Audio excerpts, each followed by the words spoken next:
Gente, bom dia. Sejam bem-vindos a mais uma edição do MJV Podcast, gravado diretamente da Febrabantec 2025. Eu sou a Luciana, diretora de marketing da MJV. Hoje estou com uma mesa aqui de peso. Para me ajudar aqui no podcast hoje, temos a Vanessa Borelli, diretora de negócios da MJV, o Ivan, novamente aqui ao meu lado.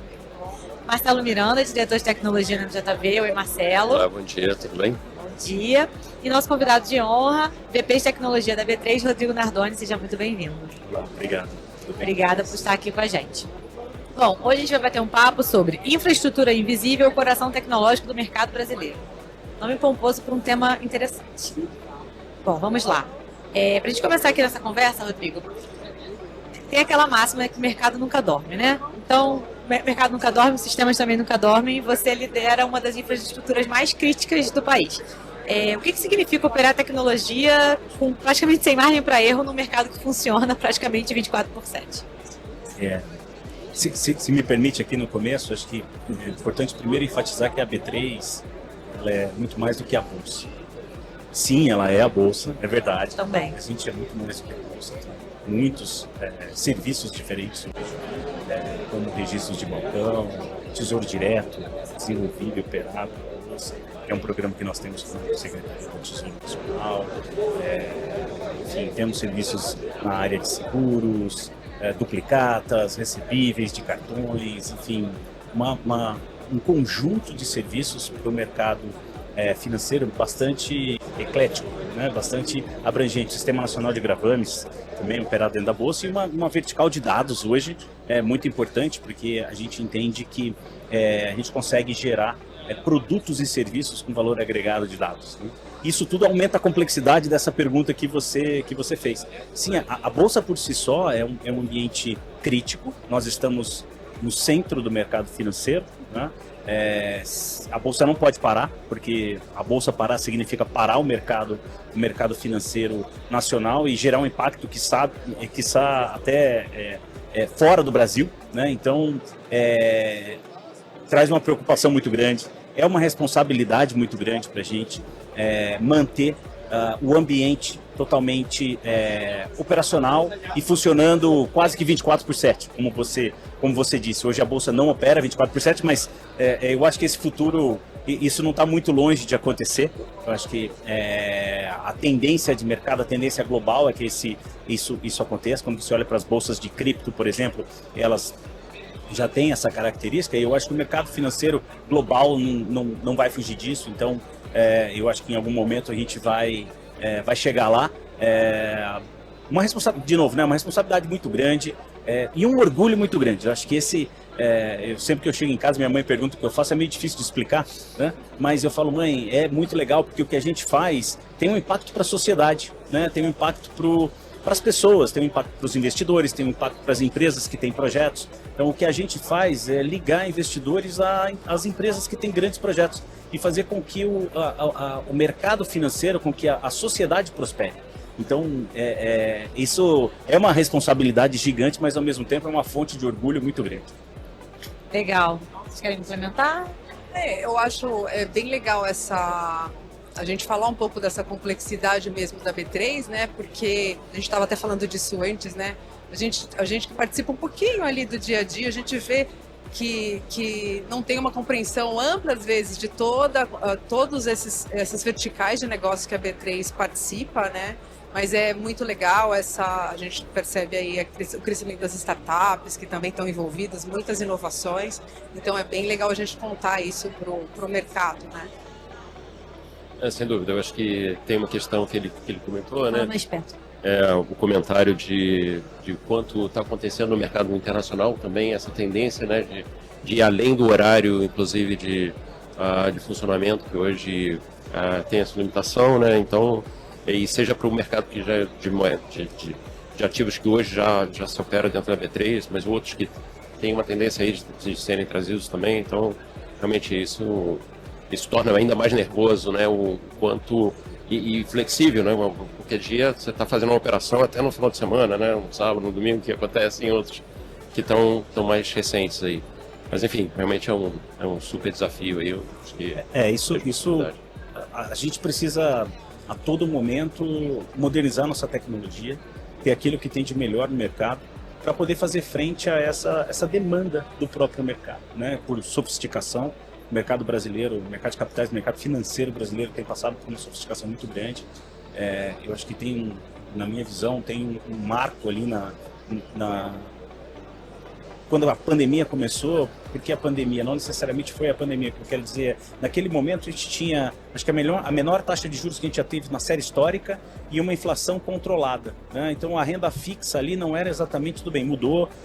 Alguns dizem que o Brasil voltou ao normal, né, com taxas de juros altas, o que leva as pessoas a investirem em renda fixa, mas eu acho que o investidor brasileiro naquele momento aprendeu que existem outras alternativas, existem outros mecanismos de investimento que não a renda fixa somente.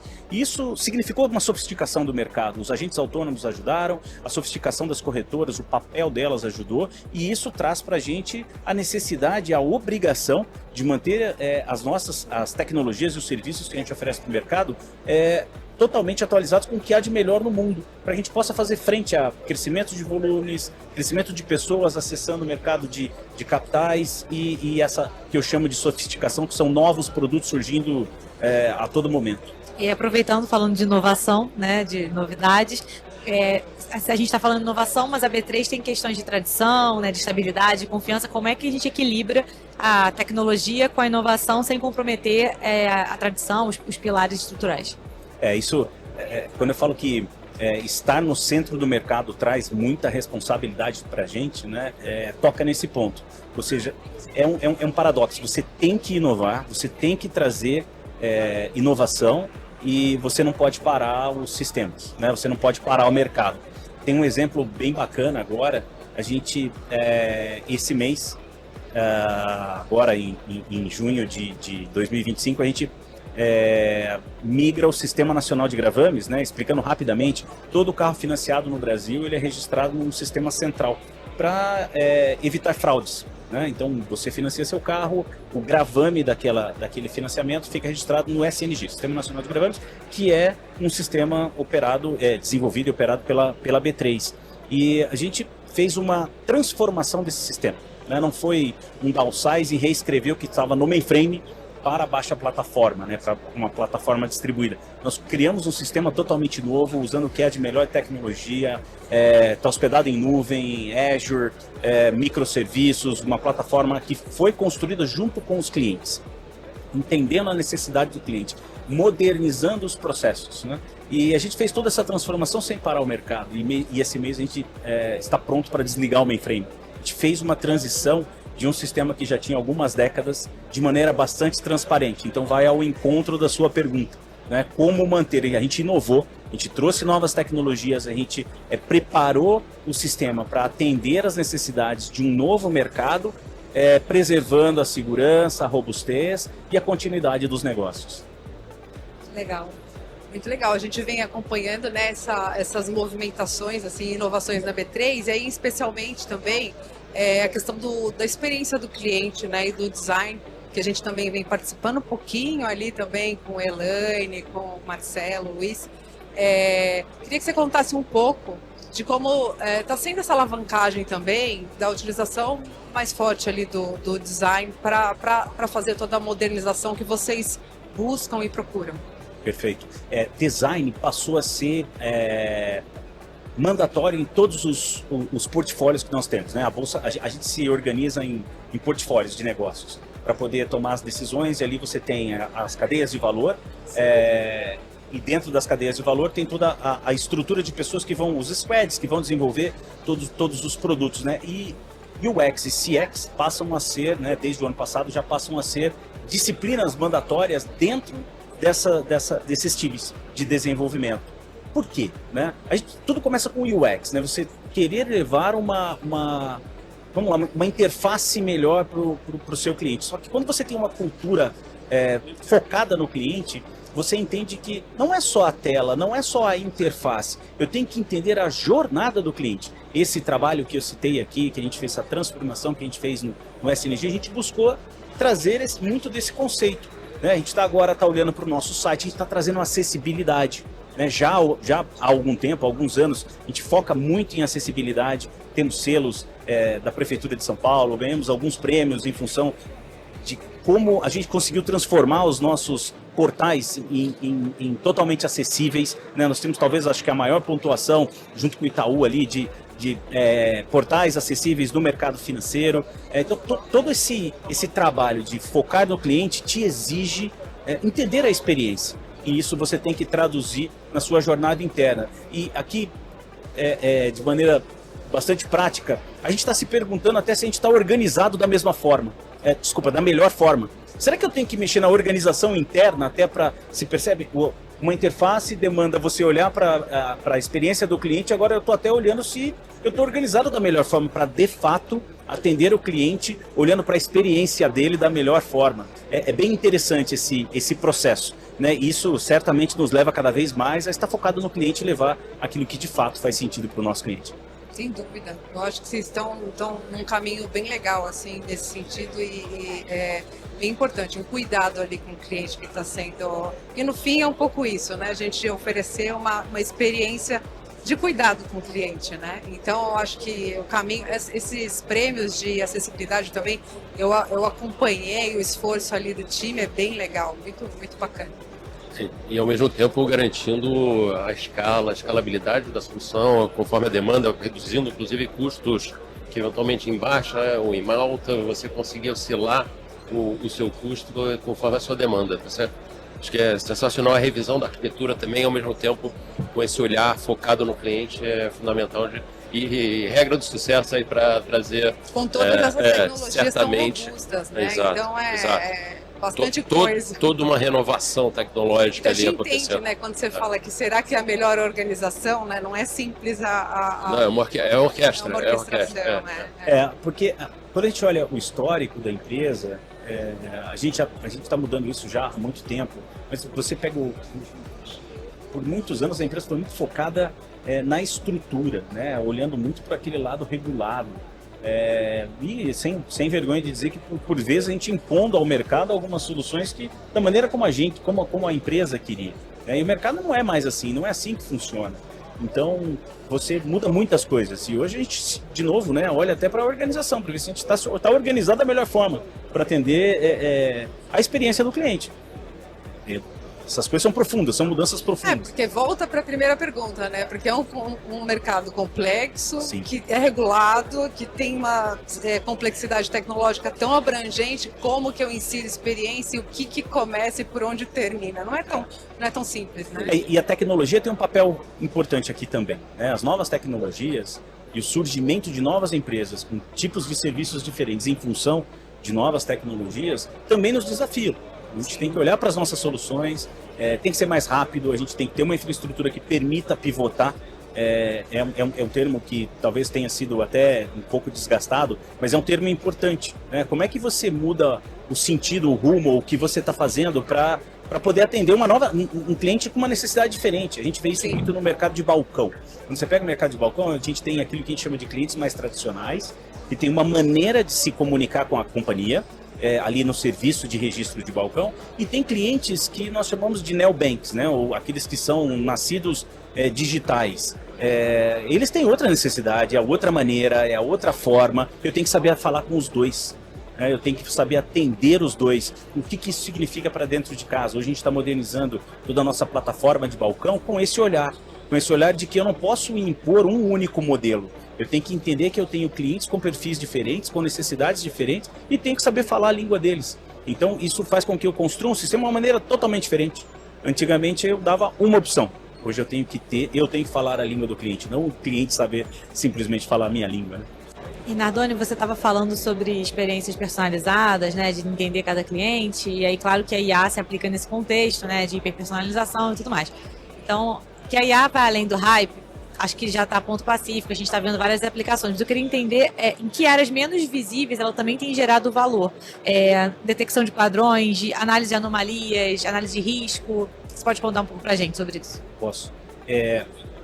Eu acho que eu vou colocar a engenharia de software nessa qualificação de menos visíveis, né? O como a gente desenvolve as nossas soluções tem sido fortemente impactado pelo uso de inteligência artificial.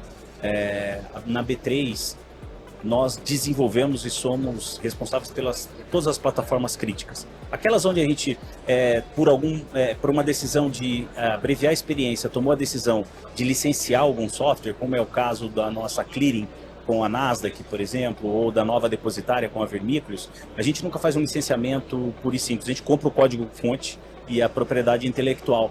Então, por que isso é importante? Isso mostra a minha veia de desenvolvimento de software, o quanto que desenvolvimento de software está ali enraizado dentro da B3. Né? Hoje, o time de tecnologia representa 45% do total do contingente de pessoas, de colaboradores que trabalham dentro da empresa. E a gente está trazendo a inteligência artificial para aumentar a nossa produtividade, aumentar não só a produtividade, mas principalmente a qualidade daquilo que a gente faz, abreviar a nossa experiência, acelerar os processos. Então, acho que esse eu consigo enquadrar com um processo mais trivial, que é mais invisível, né? Fora isso, tem processos pelos quais a Bolsa é responsável, como, por exemplo, supervisão de mercado. Ficar monitorando ali o funcionamento do mercado no dia a dia para entender como os negócios estão sendo executados, se existe alguma coisa que merece algum tipo de investigação, algum tipo de entendimento, não está ali algum comportamento não muito trivial, e a gente consegue aplicar esse tipo de tecnologia para ampliar a nossa visão. Antes do uso da inteligência artificial, você tinha ferramentas que te mostravam alguns desvios, mas simplesmente entre aspas, né, seguindo alguns parâmetros que você fornecia aquela tecnologia. O que é legal, o que já amplia a sua visão de maneira importante. Porém, hoje, eu consigo, além de dar os parâmetros, fazer com que o modelo vá aprendendo com o tempo. Né? E com isso, o próprio modelo vai conseguindo me mostrar coisas que eu não sabia, que não necessariamente estavam padronizadas. Então isso amplia sobremaneira a nossa capacidade de monitorar e garantir um mercado muito mais transparente e saudável, né, para todos nós. Então acho que essas são duas aplicações dessa tecnologia que ajudam a Bolsa a fazer um mercado melhor. Legal. Vocês querem complementar? Eu acho que, nesse sentido, acho que tem uma visão até que amplia a condição de monitoramento e alerta, né? Quer dizer, ele não fica limitado ao que você havia comentado sobre um algoritmo já pré-estabelecido, de uma lição aprendida. Aqui é um contínuo crescimento desse aprendizado e, ao mesmo tempo, uma visão ampla, não apenas de uma operação, mas de todas, né? Acontecendo simultaneamente e ali vendo alguma combinatória de um possível alerta, um possível desvio de algo eventualmente que não deveria ser realizado, né? Então acho que essas soluções que estão chegando, essa capacidade de uma análise brutal dos dados e do analítico, que a gente era sempre definir que tipo de informação ia para o modelo, agora fica uma coisa muito mais ampla em cima de uma base que está disponível ali, para que seja consumido por essas soluções de AI que possam dar assim, os alertas necessários, né, ou possíveis alertas para uma validação, uma confirmação, que é sempre supervisionado, né? Então, perfeito. Acho que realmente potencializa radicalmente. E chegamos na última pergunta. Olha como foi rapidinho. Foi rapidinho, Sim. sei que foi rápido, mas passou rápido. Muito. Eu queria, na verdade, pedir uma consulta sua. Perguntar o seguinte. Doutor Nardoni? Vai ver se a gente não dizem agora que a gente vai ter várias carreiras dentro de uma vida, que a pessoa não vai ter uma carreira só, vai se aposentar mais velha, então, de repente... Pô, eu quero ser piloto de automóvel, será que eu consigo? Quem sabe?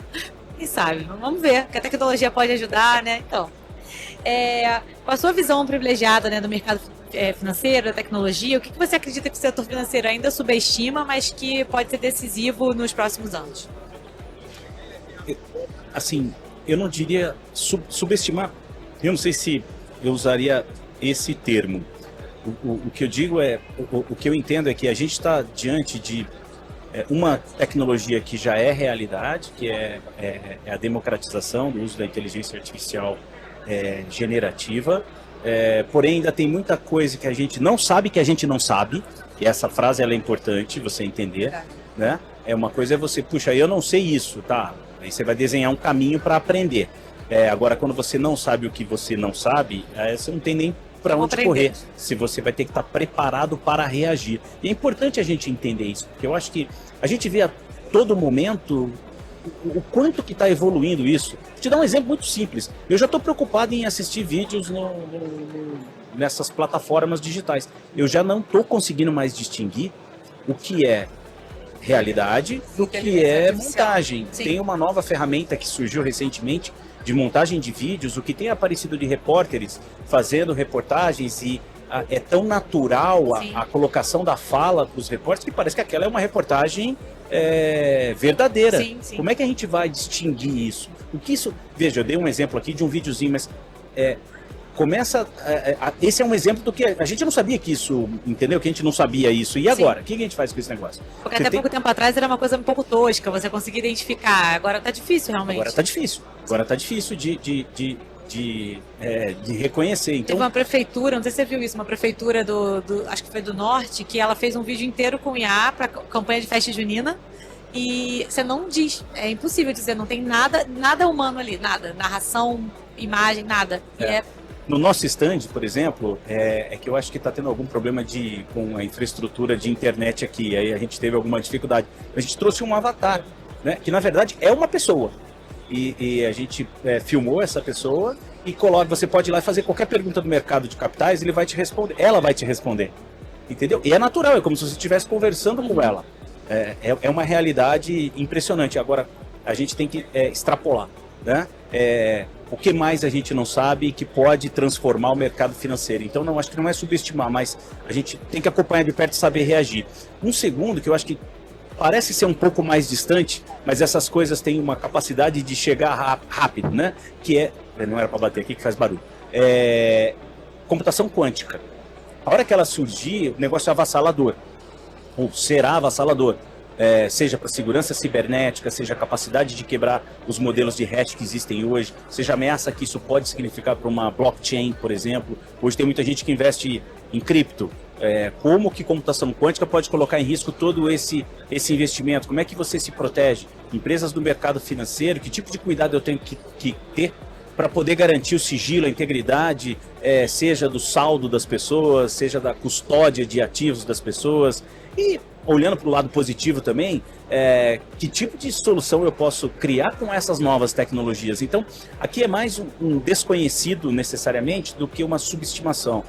Eu acho que o mercado financeiro, talvez, assim como talvez o mercado farmacêutico ou outros mercados, são os mercados que mais estão antenados nas tecnologias e tentando entender a todo momento como é que o que isso significa para o futuro. É importantíssimo isso, né? Porque o quanto de coisa que a gente não teve recente nesse sentido, né? Fake news e por aí vai, né? A gente tem as soluções que depois a gente precisa de remédio, né? Para cuidar e entender como que de fato que a gente vai... Golpes de biometria, né? Porque pessoas burlando biometria para acessar aplicativo de banco, então desafiador. Hoje tem algumas biometrias que ele fala, poxa, mova sua cabeça para cima, mova para baixo. Com esses vídeos, assim, eventualmente ela pode interpretar a pergunta e fazer a movimentação de jeito natural. Eu não sei mais onde... É bem complexo. É o que você falou, desconhecido até nesse momento, é difícil até imaginar o que a gente, para onde a gente vai. E exponencial, né? Exponencial. Porque cada vez mais fica mais desconhecido, porque ele vai aprendendo e mais complexo. Botar uma ferramenta para validar a própria AI para validar se aquele vídeo é real ou não é real, já não dá mais. Então, vai ser bem complexo os próximos 20, 30 anos. Imagina, daqui a 30 anos o que vai ser. Não dá para imaginar. 30 anos não dá para imaginar, não consigo imaginar nem daqui 5. É isso. Mas por outro lado, abre possibilidades muito positivas. Então vamos terminar o podcast numa vibe otimista. É isso aí. De que, vamos. Perfeito. Não tem só coisa ruim, vai ter coisa boa também. Coisa muito legal, muito bacana. Adoni, muito obrigada pela sua participação. Obrigada, Marcelo. Obrigada, Muito Van. legal. Foi um prazer, pessoal. Obrigada, até a próxima.